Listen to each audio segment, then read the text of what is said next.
Welcome to On the Line. It is Tuesday, March 7th, and we are back with our latest episode to dive into all things track and field. I'm Ashley Tishins here with my amazing co-hosts, Olivia Ekpone and Corey Mole.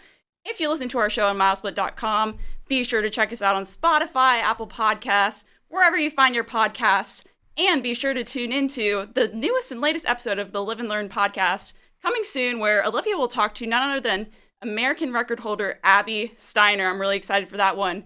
Now, in today's show, we'll hear from two all-timers in the U.S. high school distance running landscape, recap some of the final indoor state meets of 2023, and dive deep into the races to watch at New Balance Nationals Indoor and NSAF Nationals, as we have officially kicked off the first week of Indoor Nationals competition in 2023. So, guys, how's it going? Exciting stuff going on. So, Corey, Olivia, what are you looking forward to? Great. Awesome. Let's introduce Leo and Lex. So obviously of Newbury Park, if you've watched any kind of distance running, you know who these two are. Stanford University signees, 3-time national cross-country champions, and the authors of many national level performances. There isn't a lot that these guys haven't done, whether it's been cross-country or track and field. And this weekend, Lex is going to go with his teammates to Boston to compete at New Balance Nationals Indoor. He's entered in the 5K. Leo's coming off a World U20 bronze medal in cross-country and a ridiculous 340 for 1,500, which is the fifth fastest at the distance ever. It converts down to 358 for the mile. So let's start with this, guys. How are y'all doing? Leo, let's start with you. How are you? I'm doing really well. Just trying to get through another school day. But yeah, I'm having a good time. Looking forward to some good training. Lex? Oh yeah, same as Leo. Just trying to get in some solid training, but also looking forward to a pretty exciting race on Saturday. I know we can't. We can't, we're looking forward to this like 100%. Leo, I want to start with you. Obviously, you're the most recent performance here. 1,500 meters at the 10 this weekend. You ran 340.86, fifth all time outdoors. Can you talk to us a little bit about what was your plan and approach, and how did you execute on that day? I mean, there really wasn't much of a plan or approach, because the thing is like it's a professional race. So like I didn't really know what to expect. I knew it was going to be fast, and I wasn't sure exactly where I fell within like the field of talent. So I guess the plan that we had was just like kind of go out there, hang out in the middle of the pack and try to stay as relaxed as possible. And then just gauge how you're feeling based on that. And a lap to go, I was just like, oh man, I got to get moving. So then I felt pretty good. So I was like, oh, let's just have some fun with it. And then I really just started going for it. And it turned out to be a really good race. I'm curious, one follow-up to that. You're coming off cross-country where, obviously you're training for, 8K and a longer distance. I mean, was there any sort of impact on the legs kind of turning back into track or no? Well, that's exactly why we weren't so sure what to expect, was because I was coming off 8K training. So I'd really only had, I think, 2 weeks in between this race that I just did on Saturday and the 8K that I did in Australia to like change over into track stuff. So like we didn't really know where I was at. So this was kind of just like a benchmark. But yeah, I felt fine. I felt great. I think maybe the paces were a little bit foreign to me, but no, I think that's a really good starting point. Now, Lex, you alluded to this a little bit earlier, but you'll be competing this weekend in the 5K at New Balance Nationals. And, I have to know, like, what's the end goal there for you? Sub 14, national record, simply a win. Like, take us through that strategy going into this weekend. Well, I think all of those are the goals, really. It's like, it's also in a sense just like a test of my fitness where I'm at, because I was injured for a lot of December, like pretty much the entire month. So then I raced the qualifier at USA's after like only like a week of training. So for me, it's like, how much training have I been able to recover? Because you never really know until you race. So my workouts have been good, but the goal is just to see how fast I can get it. I think I'm fit for at least 14 flat. I think getting the national record should definitely be in the cards. It's just a matter of how fast the race goes, who's in it, and who has it that last mile. Yeah, well, we're definitely excited to see what you put together over this weekend. Now, both of you guys, you're less than 6 months away from graduating from Newberry Park, and you guys have accomplished so much. Some historical things have happened, especially at the national level. Leo, let me start with you. How are you planning on making the most of this last outdoor season that you have? I mean, that's a good question. I feel like I haven't really explored all of my potential in track yet. For one reason or another, I've had different track seasons where like I've been out for sickness or injuries or this or that. So like I'm really hoping to have a pretty complete season this year. And with that, I think that like I just want to really commit myself to every race I'm in and make sure that like I'm exploring different events and races. So then like I can walk away from high school knowing that, I really put myself out there in this race or in that race. And I can, walk away pretty satisfied. Lex, how about for you? I think it does really feel weird to be this close to graduating, but we have done so much. It's just about like that last little cherry on top.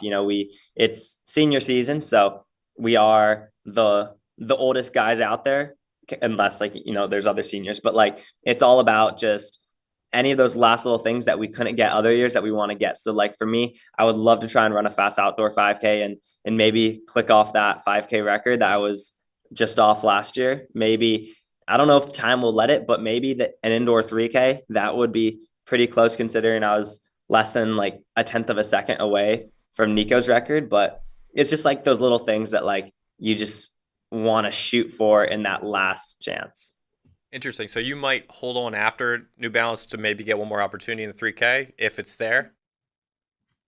Yeah, I think it just depends on whether or not we can find a place to race it. Because for me, it's like I don't really see a reason why I can't just like intermingle indoor and outdoor. It's not like they're like two completely different things, like cross and track. It's just the track is just half the length. If I'm training for like 5K or 2 mile, why not just go race a 3K all in the mix? Yeah.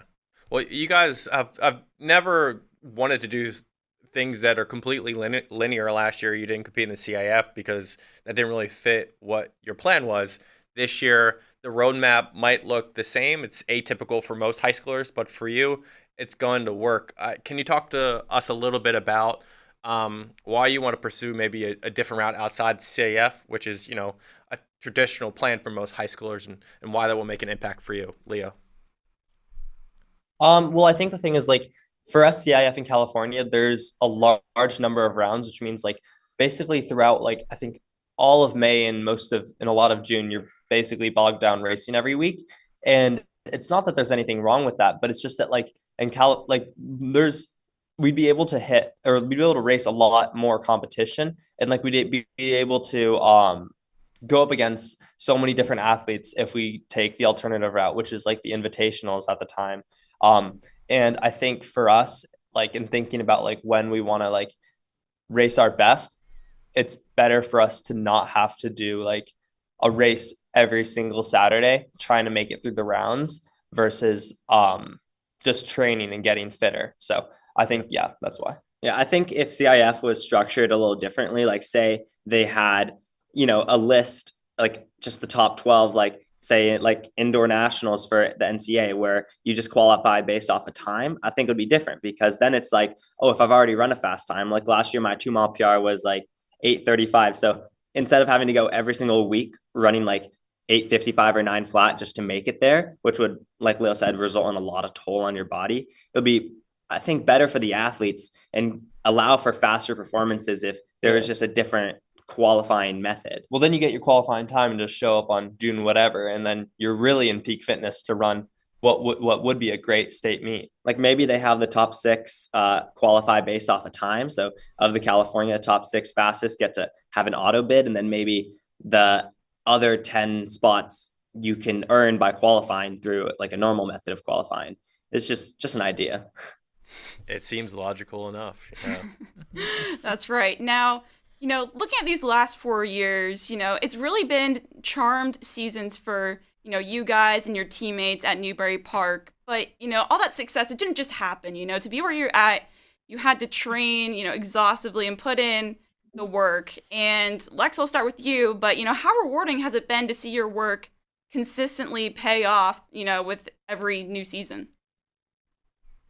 It's extremely rewarding. I mean, that's one of the things that I think draws a lot of runners to the sport. It's such a like direct connection between the work you put in and what you get out, and there's obviously ups and downs. Injuries are rough. They hurt a lot of runners, and it's difficult to get through. But when you get some consistent training in there, you nail the hard workouts, and you get to see the benefit in a race and have a time that you're proud of. That's really, I think, why we all do it. It just feels it's so rewarding. There's so much just pride in it. Mm-hmm. Leo, any I other like thoughts? that. No, I mean he said that perfectly. It's just such the strong correlation between what you put in and what you get out. Mhm. That's one thing I love about track and field. You put the effort in, you get to see it later down the road. So I have a two-part question here. The first part of it, we're huge fans of you guys. What is your favorite moment that you two have together as brothers, whether it's on the track or whether it's on the cross-country course? And Leo, I'll start with you. I think just like the day-to-day routine of training together, and especially like making YouTube videos together, because like then we're documenting and capturing our experiences together, and then we edit that video up and we post it, and then it's like it's not just out there for everyone else to see, but also for us to look back on. And I think that that's a really cool thing. Often we'll look back and watch maybe a video from a year ago and just kind of reflect on the moments, and that's like a project that we created together, which is pretty cool. Mm-hmm. Now, Lex, do you agree, or is there other moments that you can think of that you're like, I can remember this for a lifetime with my brother? Well, I think specific to me and Leo, the YouTube channel is like as true as it gets, just because that is just Lex and Leo, and everything we make on our channel is just a collaboration between the two of us. And I can't imagine living without that. Mm-hmm. Now, what special moments do you guys have that you guys can think of that you've had with Newberry Park as a team? I would say like last season when it was all just like me, Leo, Colin, and Aaron just like coming through 1, 2, 3, 4 at like the state meet, at the invitationals, and then almost at nationals. Like those moments were very spectacular, and it's rare to see that. And I'll never forget those. Mm-hmm. Now, just kind of on that same line with your YouTube channel, how have you guys worked toward building your voice and the audience around that channel as well?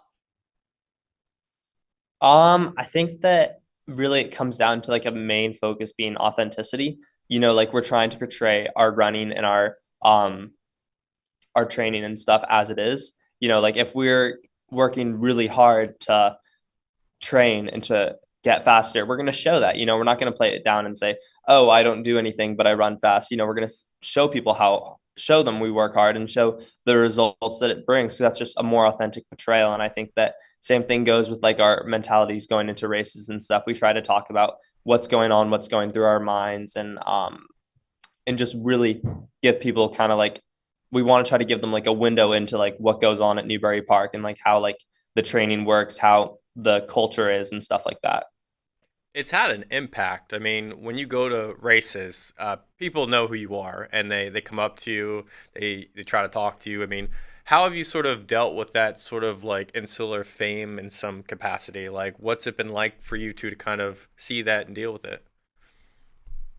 I think it can definitely be like a little overwhelming at some points, but in general, I think it's just really good. It shows that what we're doing is having an impact. People relate, they connect to us, and I think it inspires a lot of people. I've heard a lot of amazing stories come out of it, and it's just like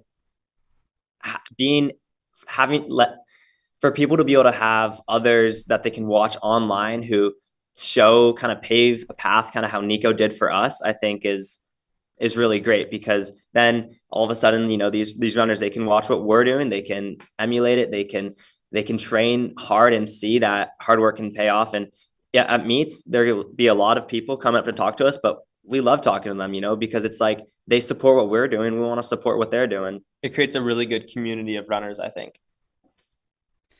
Yeah, you've definitely kind of created this community and become almost these like larger than life figures yourself. But okay, now bring you guys down back to earth a little bit. MileSplit, we'd like to ask, our guests a lot what their favorite music tastes are. So I have to know, of you two, who do you think has the better music taste? And then maybe it's similar, I don't know, but like, who do you think has the best music taste of you two?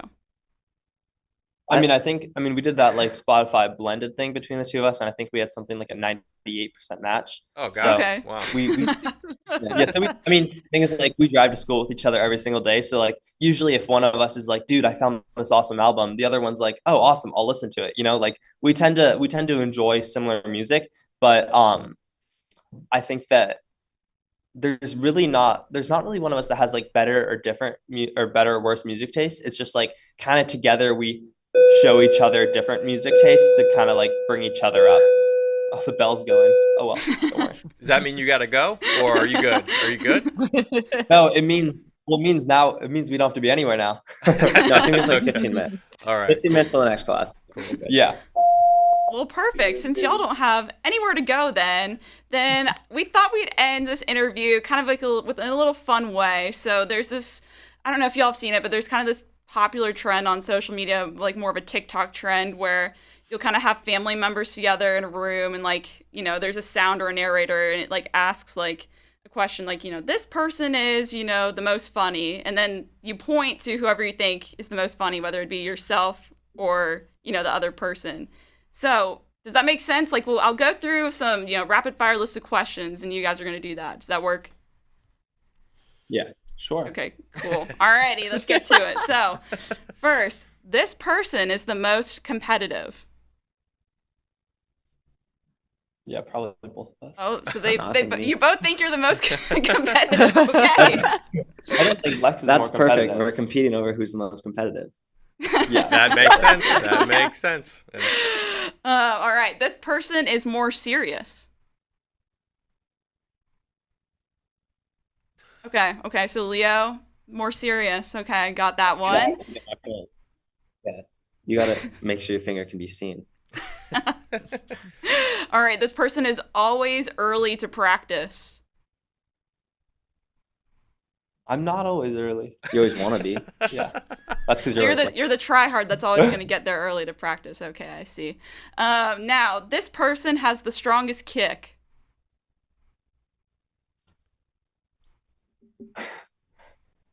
Definitely We can't stronger see than your mine. finger, Leo. Oh, I don't know if you're pointing. I don't think it's Well, I think it's just out of the two of us, though. That's Okay, the whole point. okay. Yeah. I mean, I guess that makes sense. I mean, you just ran like the 5th fastest all time, 1500, so I get that Yeah. one there. Yeah. All right. Which of y'all is the most creative? Okay. So, Lex, you're kind of running the YouTube creative side of things. Okay. Got it. Yeah, definitely. This is definitely a Corey question here. This person here has the best movie knowledge. Which of y'all is like the movie buff? We both I love think movies. you probably research it more. Really? I was going to say you would, but Okay. maybe. Okay, interesting. Well, I think you know more about the movie we're watching. Oh, yeah. I always like to research what we're watching. Now, this person spends more time on their hair in the morning.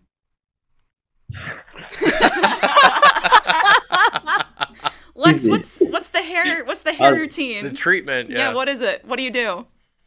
My routine? People get mad when I say this, but I don't do anything. I don't put anything in it. I just wake up and I just sometimes I'll comb it. Usually I just go like this a couple times and then No, but he goes into the school bathrooms during the break, splashes some water on his hands, and then starts doing his hair. He looks like Yeah, but I don't put it Perpetually on. slick. Yeah. Okay. Okay, so Lex, just naturally good hair. All right. Now I guess we already answered this one. You both think you have pretty similar music tastes. Then we'll get into the last question here. This person is the most studious. I think I am. Well, you probably study more, but that doesn't mean you're smarter or get better grades. Yeah. They're not correlated. That wasn't the No, question. Yeah. No. Well, all right, That was guys. the question. Okay. Well, thanks for doing that with us. That kind of little fun segment there to end it. Thanks again, Lex and Leo Young, for being here with us today. We really appreciate it, and best of luck with the rest of your outdoor season. Yeah. Thanks, guys. All Thank you right. for having us. Y'all can log off after that. Thanks. All right, so now that was a great interview there with Lex and Leo, but let's move on to the week that was. And we had some of the final state championship meets of the indoor season take place in New York, Ohio, and Kentucky, along with the meet of champions in New Jersey and more outdoor track and field competition. We will discuss what went down over this weekend. And Olivia, I'll begin with you. Out of this jam-packed, weekend, what did you find that really excited you? There was a lot of action that took place over this weekend as we discuss leading into the show. I'm going to kick things off in New York at the New York Indoor State Championships. And I think we talked about this last week. The most anticipated race of the weekend from that meet was in the girls 1500. And that featured Kate Putman of CNS. And she was able to defend her state title. She ran a personal best of 4:23.78 to set a new best and be ranked in the top 10 in the country in this event. She also anchored her team to a second place finish in the 4x8 with a 2:09 split, y'all. She was moving. And in that race was also sophomore Zariel Makia of William Floyd. She set a new lifetime best of 4:26, and Emily Bush was third of Saratoga Springs with a 4:29. Now, also at that meet was Carrie Beloga, and she won her third consecutive 3K title, and she improved on her U.S. number 2 time. She ran a 9:22.09 for a new best. And guess what, guys? She was also the anchor leg on her 4x8 team for Cornwall, and she split 2:08. So these girls were definitely moving in the relays for sure in New York. Now, just looking into the boys' side, in the boys 3,200 meters, you had Colin Gilstrap. He dipped under 9 minutes for the second time in his career, and he won the title with an 8:58.66. He was just off his personal best of 8:57.39, which he ran to qualify for his qualifier meet. So he just put everything together there. Fordham Preps, Jalen Sintagio claimed the 300-meter title with a U.S. top 15 performance of 34.14. We also have to talk about the field event as well. Cameron Cole, who's just been on our radar of Webster Schroeder, continued her undefeated season in the high jump as she cleared 5.9. And then in the long jump, she had a leap of 19 feet, 5.5 inches. Her teammate, Corianta Griffith, finished third in the long jump and won the triple jump title with a huge, massive leap there, 40 feet, 10.5 inches there. Now, I also, as we talked about, there was a lot of indoor things going on, but we have to talk about what happened at the outdoor track. Akayla Garrett, y'all, she just put it all together. She made her 100-meter hurdle debut at the East Mech home meet where she clocked a 12.96. There was no win indicated there, but nonetheless, y'all, she became the first female in North Carolina state history, and she was the 9th girl in high school history to break 13 seconds in the short hurdles under all conditions. Here is that race. First one to the hurdle, and the rest was history there. Just really separated herself. Look at that clean form over all the hurdles, and it was just super spectacular. So those were the events. New York and Akayla Garrett really caught my eyes over the weekend. Yeah, those were some awesome moments. Corey, what caught your eye this weekend? I'm going to go rapid fire here. I have the Ohio Indoor State Championships where a lot happened, quite simply. And I'm just going to go through a litany of them. Effa Pashka, 4:56 in the 1,600 meter, really good mark there. She ultimately battled with Katie Kloot in the 3,200 meters. And Katie Kloot, underrated athlete, continues to be underrated, ends up winning that race in 10:32. I think we got to give her some respect because she's definitely earning it. Camden Bentley, U.S. number 4 in the 60-meter hurdles, already had a state record. She ran 8.44 seconds in the hurdles in the prelims, 8.46 in the finals. Really good effort there, and we just have a TikTok of her up on our account recently. Connor Ackley doubled in the 16 and the 32. We went 4:07 and 9:04. The Lancaster boys end up going 7:48 in the 4x8, which is flying. And then Jaden Douglas in the 60-meter hurdles, 7.76. That's going to put him in the top 10 in the national rankings, and he's a guy certainly to watch out for. As Olivia said, outdoors in full force now in a lot of states, and have to bounce it around a little bit. In Florida, we had a epic Florida 100-meter showdown between our guys at American Heritage, Zamari Sanders and Brandon Bennett, and Kaj Baker. Kaj Baker coming in here after those guys go viral. Kaj Baker wins the 100 at the Ellis Elite 16 Invitational in 10.56 seconds. So a lot of great freshmen in Florida. Christian Miller went under 21 seconds at the River Relays Classic, 20.78. At the Bulldog Classic, our guy Patrick Kuhn, 8.53. He did not touch the row, guys. He was clean through that race. We got Donovan Bradley in Texas, 300-meter hurdles, 37.12. That's a new U.S. number 1. Brennan McHenry of Brophy College in Arizona cleared 7 feet in the high jump. And Jace Posey, who I think we'll be talking about a little bit over this outdoor season, the son of James Posey, a huge Texas State champion last year. He went 7 feet 2 in his first event. A lot of great things happening for him. One last one. John Scott Kendricks broke the Mississippi State outdoor record, 17 feet and 3/4. Awesome job from him. I like that rapid fire there. Lots of awesome performances.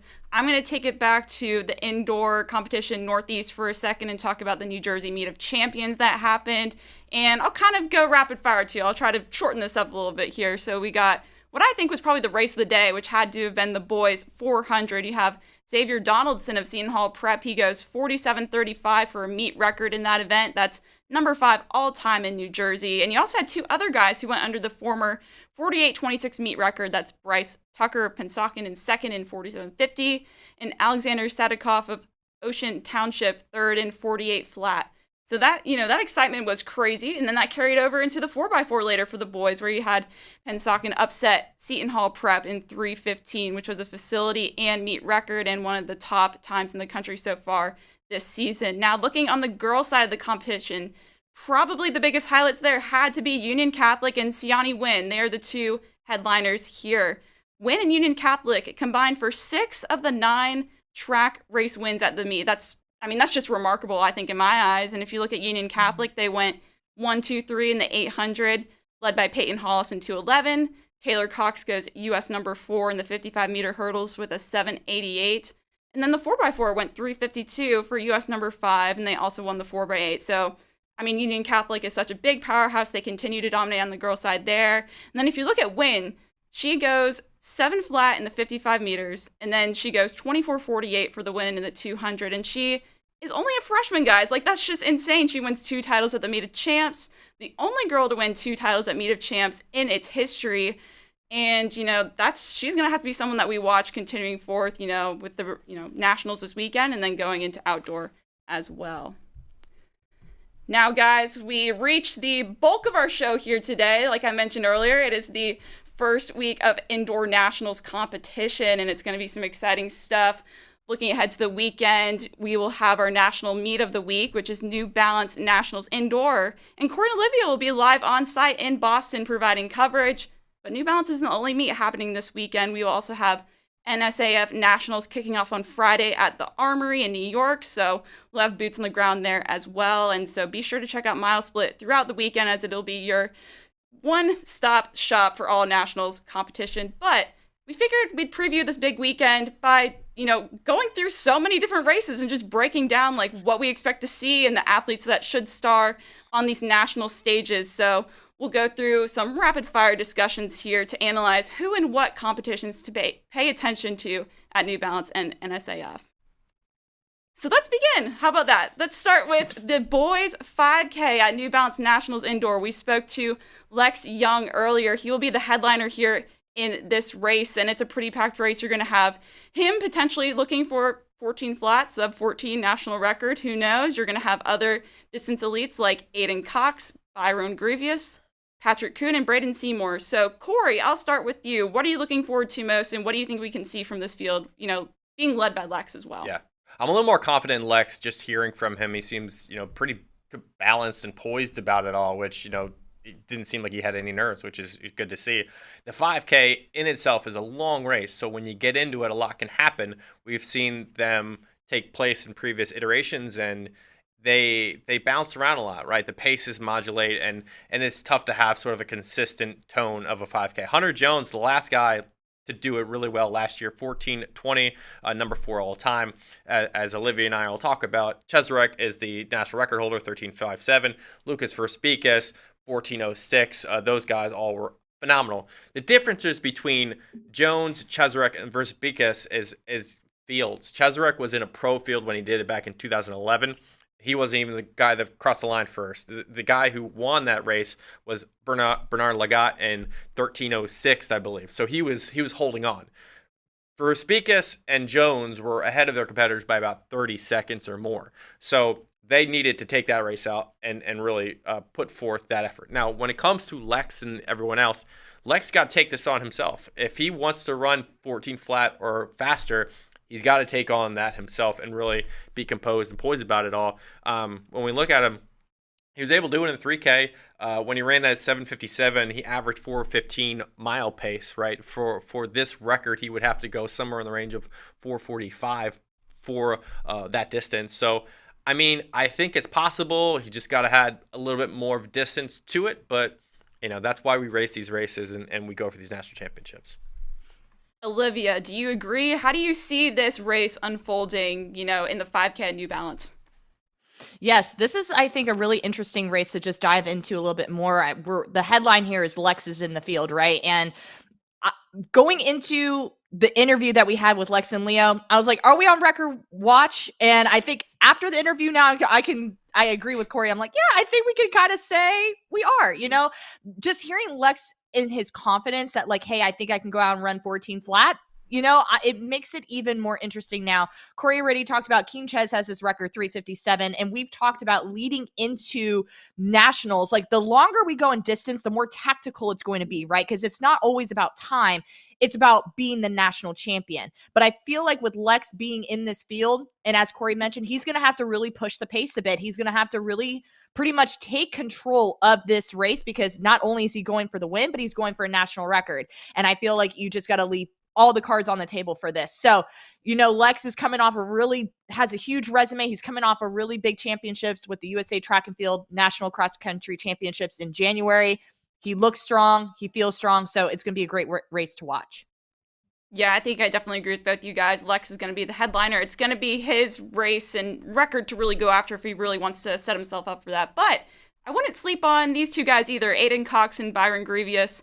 They're from the Northeast, and, I could see them trying to, get in the mix or at least kind of keep Lex within sight as well. Grievous has gone 8:12 in the 3K at the BU last chance meet, and then Cox has gone 8:16 in the 3K as well this season. So I got a quick question. How many guys are under 14:30? Oh, good question. I say 4. I was going to say like 3. Yeah. So kind of in that same 5. ballpark. Okay, All 3, right. 4, 5. All right. All right. Well, we'll have to see on Saturday after this unfolds. Now, switching gears to the girls' side, and probably one of the most eye-catching races to look for this weekend at New Balance has to be the girls' 60 meters. Guys, this race is completely loaded. It's hard to go through the list and pick out all the elite athletes that are in this race, but some of the headliners have to be Shanti Jackson, Adeja Hodge, Micah Holland, Avery Lewis, Layla Campbell, Olivia Pace, Rain Redmond, and I mean, frankly, the list goes on. It'd be exhausting to go through it all. So, Olivia, I'll begin with you. If you're looking at this race, the 60 meters, what are you, looking forward to most? If I have not done this in a while, but this is my popcorn moment of the meet. It's this girls 60 meters. It's the race. Like everybody that's in Boston needs to have a seat for this race. You're having the defending champion, the national 60-meter record holder, the Mount Bird Academy dynamic duo. They're finally, by all means, they're making it into finals, right? They're going to be lining up against each other for the first time this season. Let's start off with Avery Lewis. I know she was just the athlete we had on the screen. She's been looking strong, especially toward the later half of this year. She won the Pennsylvania State Championship title with a 7:22, and every time she steps onto this track, she lowers her best. She ran a 7:27 to win this title last year, so this is your defending champion. On paper, Shanti Jackson, the national high school record holder at this event, ran a 7:16 at the Millrose Games, and she's setting all-time marks and national records left and right when it comes to the sprint. So, of course, Shanti Jackson is a part of this conversation. You cannot exclude Adeja Hodge and Micaiah Holland, who both of them have actually ran 4 sub-30s in the 60 meters this year. So, regardless, this is going to be something special for all the athletes that make it into this final. And I'm saying that this is the event that we could potentially see another national high school record fall. I'm just saying, like, it's going to be pure speed all the way across. Yeah, I'm actually going to piggyback off of one thing you said just a minute ago. You mentioned Adeja Hodge and Micaiah Holland. I think that if you look at those two athletes, you said they've gone consistently under 7.3 this season. They're two of the most consistent athletes. And if you look at this race, yes, Shanti, I feel like, is got to be the favorite. But if anyone can challenge, I think it is going to be those girls, and especially in a star-studded field. Like you said, they're going to be all towing the line finally together, in one race, and it's going to be exciting. And, I think these Montverde stars could really go after it as well. Corey, what are your thoughts on this field? Well, they got to get there. The rounds are no joke. Yep. Athletes are usually left out. It takes a lot to get there. So that's the first part, getting to the line in the finals. Shanti certainly, I think, has the fastest times. And when you look at her resume, she is the favorite. But here is her moment. I think, you ran that 200. That was like your statement, your big, fast statement. Here's your winning statement. You got to go up against the defending champion, as you said, Avery Lewis, who is no joke. She just ran 7.22 at the Pennsylvania State Championships, which technically in a high school field is faster than anything that Shanti has done against a high school field. Shanti's 3 fastest 60s have come against pros. So now she gets an opportunity to prove it against her peers. And I think that's awesome. That is an awesome moment. Get to the finals, prove it, boom, I did it. But I think when you look at the field, it really is one of the most loaded fields we've ever seen with Holland. Olivia Pace should be up there. Layla Campbell doesn't want to, be a silent observer too, right? And I think the part with Shanti that she has to keep in mind is that, like, she's a target for all these girls that have been watching her and seeing that we've been talking about her all season long. And she's just got to realize that, right? And you can have all the physical ability in the world. You can have all the talent. You should be the person to win it. But then you have to have the poise and the composure to do it. And if you get all that stuff locked in, it's your game to win. Well, we'll see what happens on the day as these girls go through the rounds in the 60 meters in one of the races to watch at New Balance Nationals. Now, let's shift gears for a second and focus on NSAF Nationals. And I think we all are in agreement here that one of the top races has to be the girls' 200 meters. You're going to have Mia Brahe Pedersen, who is the new national record holder in the event this indoor season. And you're going to also have other athletes like Sophia Beckman, Nita Kumdadze. And I'm really excited for this one. I don't know about y'all, but Olivia, I'll start with you. What are you looking forward to most? I know we've already talked to Mia some this season. What do you think she's going to do at NSAF? She's going to put all the pieces together, Ashley. This girl is on fire, and if you've not seen the telestration up on MileSplit, you need to go check it out, because she is just like, I see where I even in her national record breaking performance, she's like, I still see areas where I can improve. She had some time to put that work in, and we're going to see it happen in New York. Now, going into this meet specifically, I have 2 questions. Question number 1 is, how fast is she going to go? As I mentioned, she's the new national high school record holder at this distance with a 22.89. That she did in altitude. She did that in Albuquerque. One thing to consider here was in New Mexico, she had a push from Jaden Mays of Oregon to her inside. And like I said, she told us recently on one of our February episodes of On the Line, she wants to set it again. Like, I'm not a one-hit wonder. I'm going to run it again, this time at sea level. So my next question is, how can she handle running against the clock for a national title and potentially dipping under that 22.89 at sea level? I know Corey just talked about it with Shanti. Like, Mia had that opportunity of that push against collegiates. Now she's running against the high school kids. How fast can she go? And Shanti, as we talked about, ran a 22.91 at sea level, and she became the 3rd girl in high school history to dip under 23 seconds, and that she did in South Carolina. So those are my big questions I have for Mia. How fast is she going to go, and how is she going to handle going up for that national title and potentially dipping underneath 22.89? Now, Corey, obviously Mia is the big story here, but it's still a national championship meet. Like, how do you see this playing out, and what do you think could happen for not just Mia but the other competitors on the day? Well, I think that's a good point. It's a national championship, and the favorite obviously is a heavy favorite, but that to me is scary in some ways, because you could easily kind of rest on your laurels and say, hey, I've run this time already, I'm expected to run this time, and then you don't worry about the girls right next to you. And that's the fear I think you have when you run such a brilliant performance. And that's something Mia has to focus on here. I think the field itself is going to go after her. They don't have the PRs to match her. So really, I think it's incumbent on Mia to really be focused on all the little details. Try not to make mistakes when you're out there in a round, and just try to be as flawless as you can. Niederkumdadazi of Texas, I think, is looking to probably break 24. Sophia Beckman looking to break 24. I think we might have a few girls that could be in there. Nobody's of Mia's caliber, though. So really, it's on her. And that's a lot of pressure. But I think she's the person that's got to win this, go out there and do it. Yeah, and I think I'm also curious too, obviously her national record came at altitude earlier this season. So once she goes down to sea level, I'll be curious to see, just how fast she's going to go and in a different environment. So we will definitely be looking out for this 200 at NSAF Nationals. Now let's transition for a second to the boys side of things at NSAF. And let's talk about the boys 2 mile, because if you look at, the events there on the boys side, that's probably one of the, most loaded events, at that meet. And if you look kind of the storyline here, you have Hunter Jones coming to this event. He'll probably be the top seed there. But then you also have Noah Jenkins of Harriman. He had a great fall season, for cross country. And then Jesuit, the team from Jesuit in New Orleans, they have 4 guys who could potentially look to get close to 9 minutes there, led by Jack DeRoche. So, Corey, when you look at this race, you have a bunch of guys kind of looking for that 9-minute mark. Yeah. What's going to be key for them going into this race? So, Hunter Jones has run 8:45. He did that on a 300-meter track.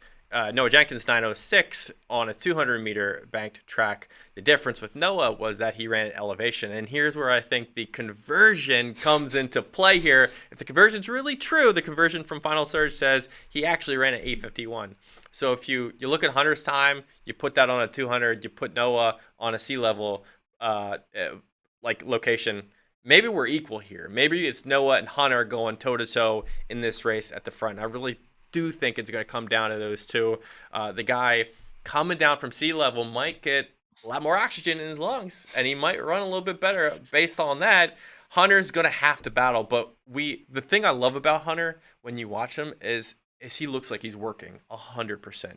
I mean, he literally looks like he's running through the gamut there on the track, and you can see it in his eyes. So I do think he's going to fight for it. Other side story here, too. I don't know if you want to get into this, Ashley, but Jesuits boys. They have 4 boys entered. I think we got 3 possible to go around 9 minutes. And then I did speak to Cullen yesterday, and he said another guy is kind of working back into fitness, but we could get 3 at 9. We could get another under 9:30.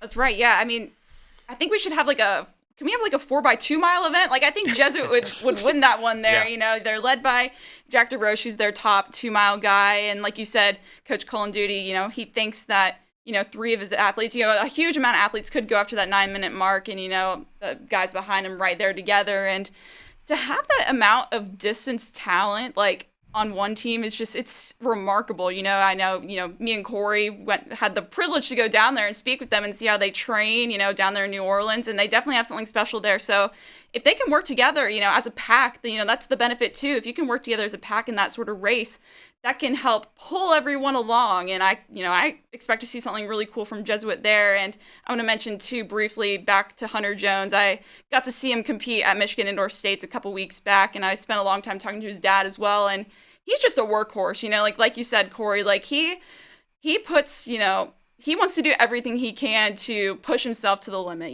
He tripled at Michigan Indoor States, and I feel like if there's any guy who can, go after a really fast mark here, it's going to be Hunter Jones. But Olivia, what are your thoughts here, on this loaded field? Yeah, Ashley, you brought up a very valid point when it comes to the Jesuit team, the fact that there's so much depth when it comes to that distance squad. And I think the key for them is, like you mentioned, running in that pack, pushing the pace a little bit more. Again, we've talked about it, it gets a little crazy when you get to nationals, and the main objective is to win the title, not necessarily the time. But here's an opportunity where these athletes could really push the limits, really push themselves here a little bit more. Hunter Jones, we all agree, this guy's a workhorse. This guy knows how to put everything out on the table. This guy's always working. So I'm excited to see what Hunter Jones does here, especially getting the pressure from the Jesuit boys. It's going to be an interesting race.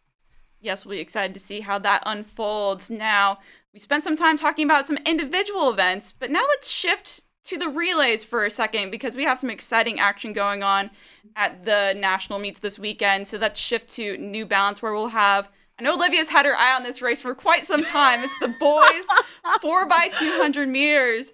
And you're going to have Archbishop Carroll, IMG Academy, Bullis School, Union Catholic. I mean, some loaded programs. So, fittingly, Olivia, let's start with you. How do you see this, playing out this weekend? I'm going to need a refill with the popcorn. This is my refill popcorn moment. This boys 4x2, after I saw them compete at Archbishop Carroll, compete at the VA showcase, I told y'all, I was like, we need to have this 4x2 on National High School Record Watch. Like, it needs to be part of this list. The national record is 125.60, which was set by the Bullis School back in 2019. And Archbishop Carroll right now is the team to beat. They have the target on their back from Washington, D.C. They're the fastest team in the country. You have Desmond Starks, Nicholas Harbor, the 5-star football recruit, one of the top sprinters in the nation. You have Drew Dillard on there, Marcus Brown, that was that anchor leg there at the VA showcase. And they ran a 126.42, y'all, by themselves. Literally, it was like they were in space doing their whole thing. So I'm excited to see how they respond to the competition, especially that they're going to get. You're also going to have IMG Academy in this mix. As Ashley mentioned, they're the third fastest team in the country right now. And because of that wonderful facility that they have in Florida, they've been able to put a relay team together. And they ran a 127.80. Now, this year it's going to be interesting because Bullis has not put really a 4x2 together, and they're going to have some athletes to kind of pick from to put out there onto the track to really do something special. And again, Union Catholic always has a team that comes out strong. So this 4x2, Archbishop Carroll, I feel like is the headline going into this meet, and we're officially on National High School Record Watch. Corey, do you agree that Archbishop Carroll is the relay team to watch, or do you have your eye on someone else? Well, I mean, yeah, I agree they are the relay team that comes in here with the best time. National Record Watch? No, I do not agree with that. Are you kidding me? What? No, I'm not kidding you. I will support my guy, Joe Lee here from the Bull School. What's up, Joe Lee? You look at that national performance from back in the day, 125.60 was the time. You said it yourself, Olivia. You said they were by themselves when they last ran that 4x2. They won't be by themselves here in the 4x2. There's going to be some action on the track besides them, and I think that impacts the way a race is ultimately run. I mean, the 4x2 is a lot about positioning across the event, and all your guys have to run optimally to in order for you to get to that point. So they're going to face their stiffest competition they've seen so far, and I think that's going to ultimately impact the way the race is. Which means I don't think it goes as fast as they would like. So they are the fastest in the country, but I think there's going to be teams that can get in between them to prevent them from getting that national record. That's just my opinion here. I think I kind of agree with you on that sense where, it could happen, but again, with all that competition, we'll just have to see. You never know, it could happen on the day. However, I think looking at, potentially an upset here, I'll deviate from both of y'all. I want to focus on IMG Academy. I'd say they're my sleeper pick here, but, in a realistic sense, they really aren't much of a sleeper. They've gone 127.80 for US number 3 this season, so they're one of the top teams coming in, and they're the only team that's gone faster than them in this field is Archbishop Carroll. All top 3 of their guys have gone under 22 seconds in the 200 this year, led by Dylan Woodruff with a 21.59. So, and I think too, like if you look at these Florida teams, they had the benefit of having an indoor season for one of the first times in getting, with that new facility in Gainesville. So they've had the opportunity to, test the waters out on the indoor track and really prep going into, national competition. So I'm really curious to see here how that will benefit IMG on the day in the boys 4x2. So nonetheless, whether it's a national record or not, we'll be excited to see what happens there. Now, shifting over to the girls' relays. I know we have been talking about this relay for quite some time this indoor season, but the girls' 4x8 at New Balance Nationals is going to be insane. Like, the field is so loaded. You're going to have the Cuthbertson girls, Chelsea, Bulls, IMG Academy, Ann Arbor out of Michigan, and Union Catholic. And, of all probably the relay races that we've talked about this season, we've really hyped up that, hey, this could be the moment where we actually do see a national record realistically. So, Corey, what do you think we're going to see here on this day, of these ladies out there on the track? I mean, this is the moment. This is the time. We've talked about it, the moment of truth for Cuthbertson, and I love it. We've been building up. This is how it's supposed to be. You build up that narrative, and then when you get to that point, it's all about executing. And even if you don't get there, it's like that's part of the process of doing that. But I think they legitimately will have a chance to do it. 8:51 is the time on the clock. I think what will it take? It takes all of them being relatively consistent. They can't have one really falling off, and if one falls off, they have to have one really outstanding runner. Then, can we see a sub 210 runner here for Cuthbertson? I think it's possible. I like Charlotte Bell. I think Charlotte Bell is their stud out of that lineup and can really put down something special.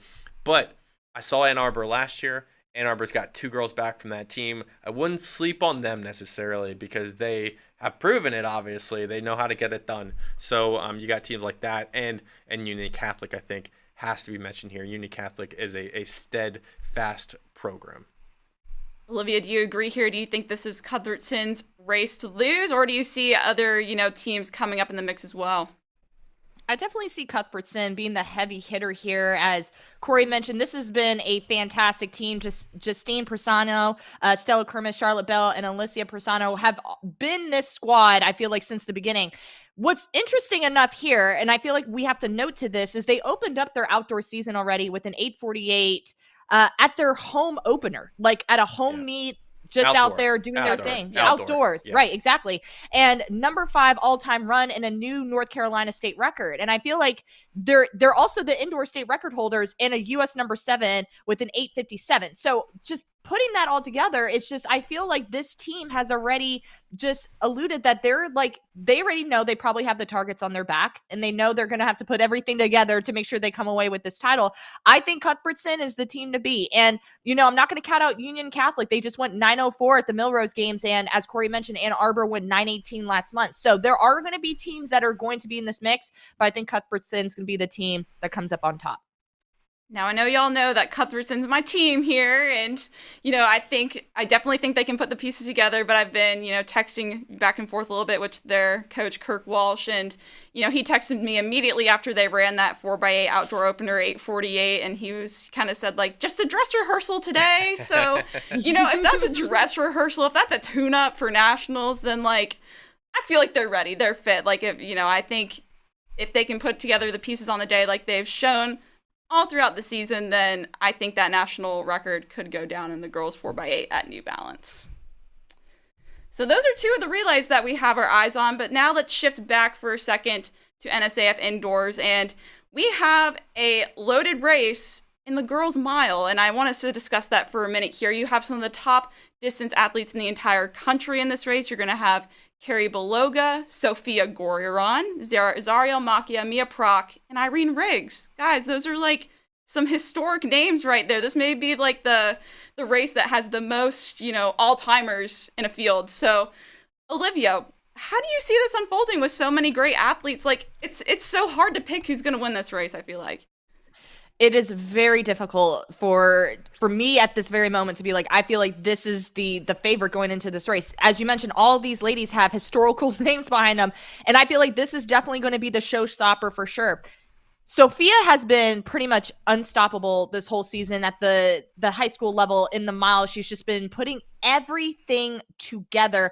I feel like she's going to be the one that's going to, she's going to be pushing, and again, she's going to have the cross-country national champion and the Gatorade Athlete of the Year, Irene Riggs, that's also in this mix. And last year she ran a personal best of 4:48 to finish 8th at New Balance National Indoors. And I feel like after the season that Irene is having, she's set up to have a really great performance. You also can't forget Carrie Beloga. This girl has just been on fire. We saw at the New York Indoor State Championships where she, split a 208 in the 4x8.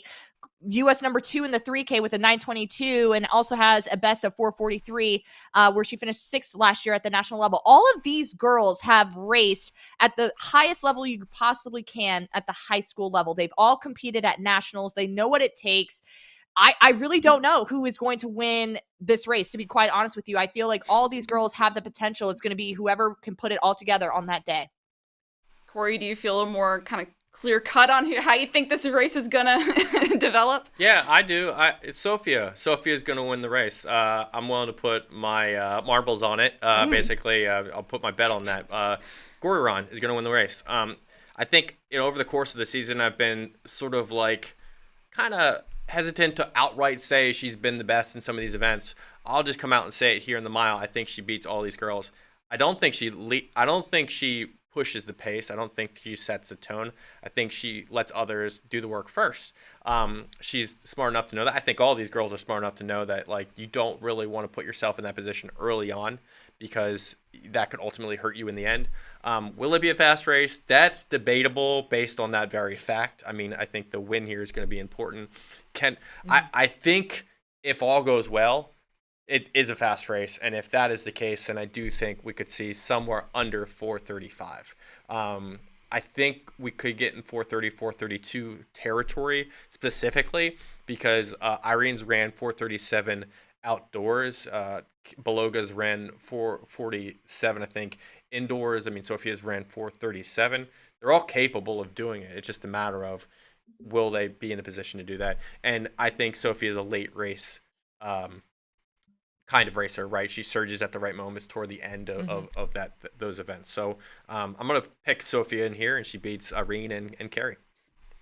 Yeah, I think I'd probably give Sophia the slight edge too, especially like you mentioned, probably in the later stage of the race. She can really tap into that, that power that she has, that speed that, maybe some of these other more endurance, distance oriented athletes may not have that same sort of, thing to tap into as well. But I'm honestly really curious to see, what Irene Riggs honestly is really going to do. We haven't seen her run a mile on the track, since her historic cross country season. She competed at World U20 Cross, just last month. She's gone 9:45, in the 32 earlier this season. And, I think that's an interesting matchup between her and Sophia, because you kind of have, like I mentioned, like speed versus endurance. And they're both, very, very talented all-timers. But I think in the end, it's going to be like, whose strategy maybe, does the best on the day, given the race. I think that'll be exciting to watch for sure. One example I think could be a case here, though, is, Leo. Leo came off his race at Australia, and he didn't really flinch. So I don't really think that will impact Irene in the way that maybe we think it will. I think she'll have it when race comes. That's a good point. That'll be exciting to see. Could be one of the biggest races of the weekend, so we'll have our eyes on that for sure. Now, we've been talking a lot about the races to watch, but we also are going to have some really exciting field event action as well at both New Balance and NSAF. So I want us to focus for a minute on one athlete, in the field that we are really excited to see, that we think could have a really big performance. Corey, let me begin with you. What is your biggest field event athlete to watch here? I'm a bad example, because I'm picking an event. I'm picking a number. Boys shot put 70 feet. I think in the shot put, based on the guys that we have in the field, we're going to get to 70 feet.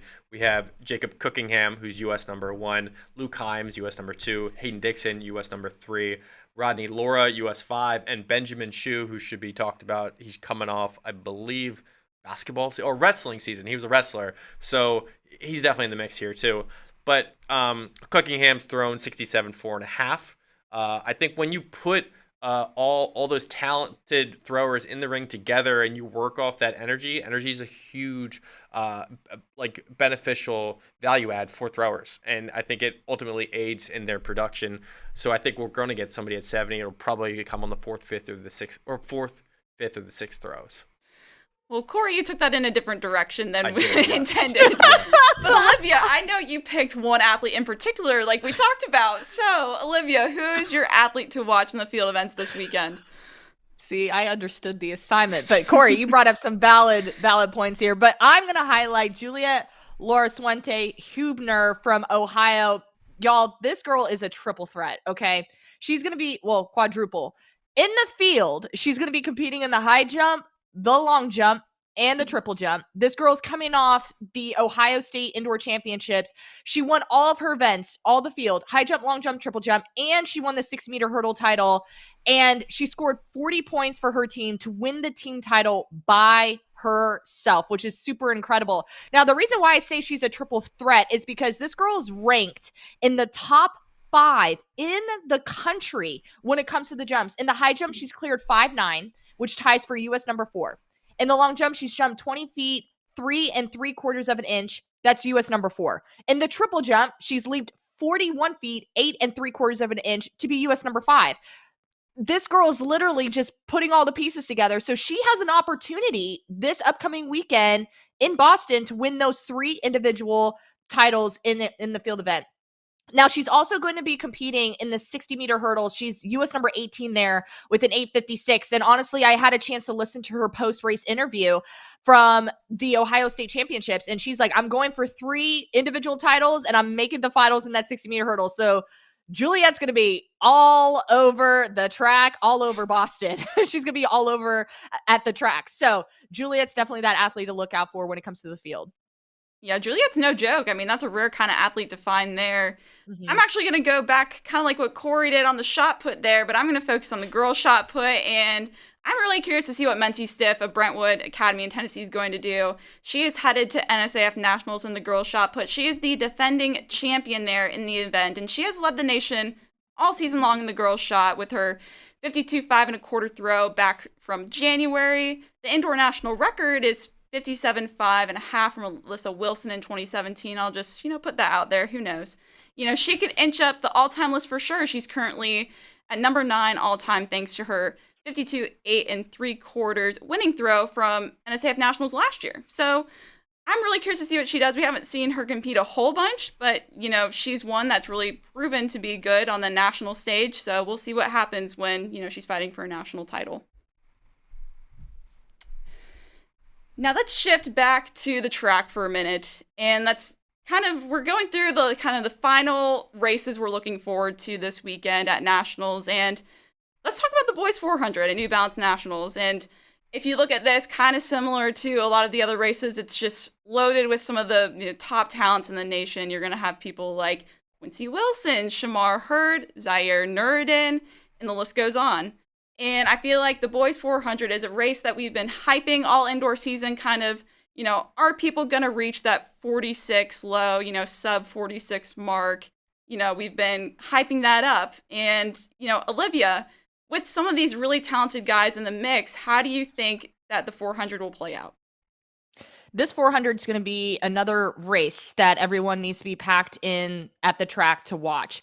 I feel like the biggest name, not the biggest name, but the athlete that a lot of people I think are going to gravitate to the most is going to be Zaire Nuruddin. This guy finished last year as the number 1 sprinter in the nation, not just Florida. And this guy's from Mountain Bird Academy. He's always been there. This year, he's always been there. Ended the 2022 season with a 46.04. This season, his fastest time is 47.06. So he's the second fastest sprinter so far this season, and he could potentially lower that. Now, I want to highlight Quincy Wilson here of the Bullis School in Maryland. I think he's the wild card here, and I honestly can see him sneaking into that top 3 spot here. He has the experience of competing at high pressure situations, especially with his journey through AAU Junior Olympics. He's the fastest freshman with a 47.03. He's currently US number 5, and he's also has that strength in the 500 and the 600, which he actually leads the freshman class in. However, there's other guys that are going to be in this mix, as you mentioned, Ashley, and most of these guys are ranked in the top 10 in the nation. U.S. number 7 is Bryce Tucker. Over the weekend, he clocked a 47.50 to finish second at the New Jersey Meet of Champions. Then you have Jake Andrews, who's also in this mix. He's clocked a 47.28 to be U.S. number 4. And of course, we cannot leave out Shamar Hurd.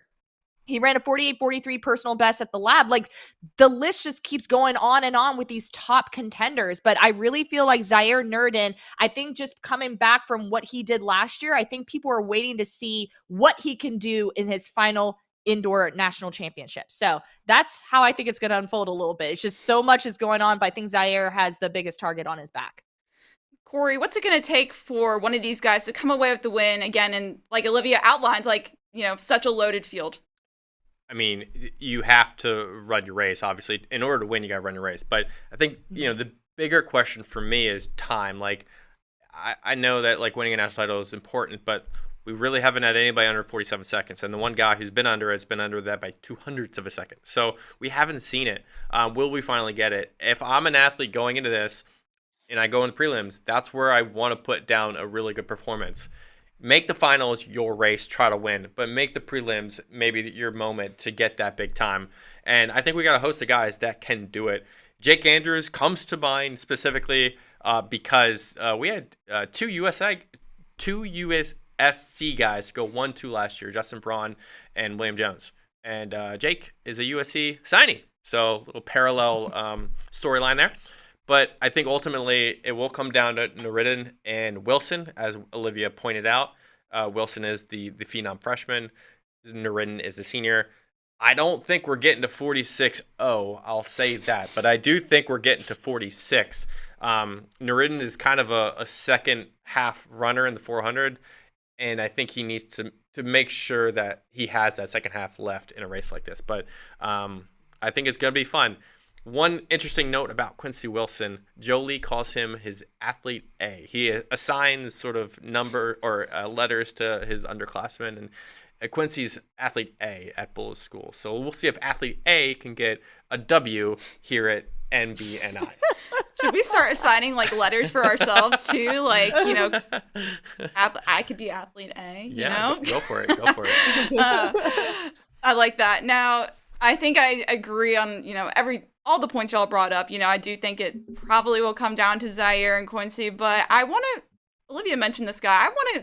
I wouldn't count Shamar Hurd out either. You know, I talked with him extensively in Michigan. I saw him out there when he was competing for 16 Ways Track Club. He ran the 4x4 and the 4x2, and I believe he split, I mean, obviously it's a relay, but he split like 46 point on that, and he's gone 48 high this season, but he's also the Michigan outdoor state record holder in this event, so he knows how to run a 400 really well. So I would throw Hurd into that mix as well, but we'll see what happens on the day and whether or not we'll get, you know, 46.0 or, you know, where it falls. So we'll be excited to see what happens there. Now, lastly, we have come down to our final race analysis, you know, going into the championship weekend. And at New Balance Nationals, we're going to have a loaded girls 2-mile race. You're going to have some of the top talents in Tatum David, Jillian Boucher, Abby Neckenecke, Ellie Shea. I mean, the list again goes on like it is for, you know, most of these championship events. Olivia, what are your thoughts going into this race where you have, again, just so many different talents in the same field who have all put together similar performances on the track? Ashley, I feel like this is such a loaded and insanely built field.